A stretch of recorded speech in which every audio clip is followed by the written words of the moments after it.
الحمد لله رب العالمين والصلاة والسلام على خير خلقه محمد وعلى آله وصحبه أجمعين وبعد.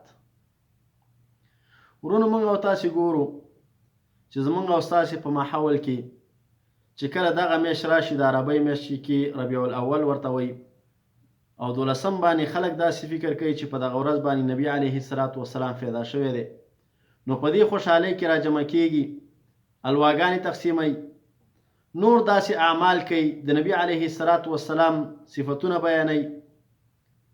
نو آیا دا شرعا شته او که نشته؟ اول د هر څه نه مخکې چې مونږ کله یو عمل د دې پوښتنه کوو چې آیا دا عمل په شریعت کې شته که نشته، نو د نبی علیه الصلاة والسلام په اعمالو کې ګورو چې آیا نبی علیه الصلاة والسلام دا کار کړی او که نه دی کړی. نبی علیه الصلاة والسلام په خپل میلاد باندې داسې مجلس نه دی جوړ کړی، داسې خلک نه دي راټول کړي او داسې الواګانې وغیره دا کارونه نه دي کړي.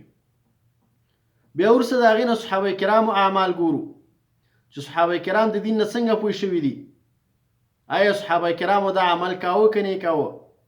نو جواب دا دی چې صحابه کرامو هم دا عمل نه کاوه. د هغې نه وروسته بیا موږ خپل د دین امامان ګورو چې 4 مذهبونه دي او دغه رنګې نور چې کوم مشهور نه دي، تابعین دي، مخکې د مذهبونو نه تیر شوي دي، علما دي د دین. نو چې کله موږ ګورو هغوی هم دا کار نه دی کړی. عجیبه لا د ټولو نه دا ده چې دا کار د شیعګانو اول شروع کړی دی. که چېرته موږ او تاسې د شیعګانو تابعداري شروع کوو نو بیا به د عاشورا په 10 باندې هم ځانونه وهو، نور داسې اعمال به کوو چې هغه د اسلام نه لرې اعمال وي. خو چې کله یو څوک په دې کې مشارکت ونه کړي بیا موږ او تاسې ویو دا د نبي علیه الصلاة والسلام سره مینه نه لري. او الله رب العالمین وی قل ان کنتم تحبون الله فاتبعوني يحببكم الله. نبی علیه الصلاة والسلام ته الله رب العالمین وی که چېرته تاسې د الله سره مینه او محبت لرئ نو تاسو زما تابعداري وکړئ، الله به تاسو سره مینه وکړي. نو د الله مینه او د الله د رسول مینه دا د هغوی په تابعدارۍ کې ده. دغه رنګې نبی علیه الصلاة والسلام وی من عمل عملا لیس علیه امرنا فهو رد. چا چې یو کار وکړ او دغه کار زما د امر نه نو نو دا په دغه انسان باندې واپس دی، الله ته قبول نه دی. الله رب العالمین تا نه هغه اعمال غواړي چې کوم نبی علیه الصلاة والسلام تابعداري ده، نبی علیه الصلاة والسلام کړي یې په امر کړی وي یا تقریري سنت وي. نو پس داسې اعمال چې نبی علیه الصلاة والسلام نه وي کړي نو دا الله ته قبول نه دي. ځینې خلک یو شبهه د ذهن کې راځي د عوامو یا دغه رنګې د ځینې هغه کسانو چې دین کې پوهه کمه ده، نو هغوی وایي چې یاره رسول الله صلی الله علیه وسلم ډېر اعمال نه دي کړي، موږ یې کوو. یا وایي ساعت یې نه دی په لاس کړی، یا وایي چې په موټر کې نه دی ګرځېدلی، یا نور داسې عادات ذکر کوي. نورونو اول سړی باید په دې ځان پوه کړي چې یو عبادات دي او عادات دي.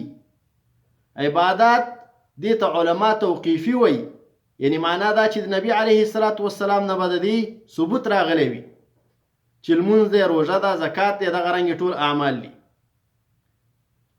او دویم چې دي عادات دي چې ساعت په لاس اول دي، موټر کې ګرځېدل دي، ځمکه کې چې څه شیان پیدا شوي دي الله رب العالمین د انسان د فایدې لپاره پیدا کړي دي. انسان د دغه ټول نه فایده اخیستلی شي خو په شرعي حدودو کې. د شرعي حدود نه بهر نه وځي. کوم چې شریعت د هغې حراموالی ذکر کړي هغې ته به د حرام په سترګه ګوري او هغې نه به ځان ساتي، او باقي چې کوم شریعت یې حراموالی نه دی ذکر کړی هغه ټول انسان ته جایز دي. نو ساعت په لاسول، موټر کې سورېدل، نور داسې اعمال کول دا ټول د عاداتو نه دي. ورونو الله رب العالمین وی وخلق لكم ما فی الارض جمیعا. کوم چې ځمکه کې دا ټول ما ستا د پیدې دپاره پیدا کړي دي.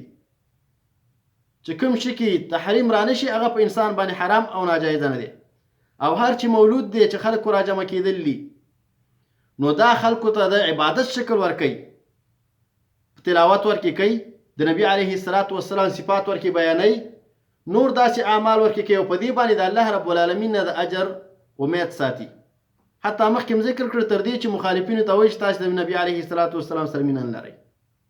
نو په دې وجه دغه عمل د نبی علیه الصلاة والسلام د اعمالو نه دی، د صحابه کرامو او د دین د علماو د اعمال نه دی. نو په دې وجه د داسې اعمال نه ځان ساتل پکار دي. وصلی الله تعالی علی خیر خلقه محمد وعلى آله وصحبه أجمعين.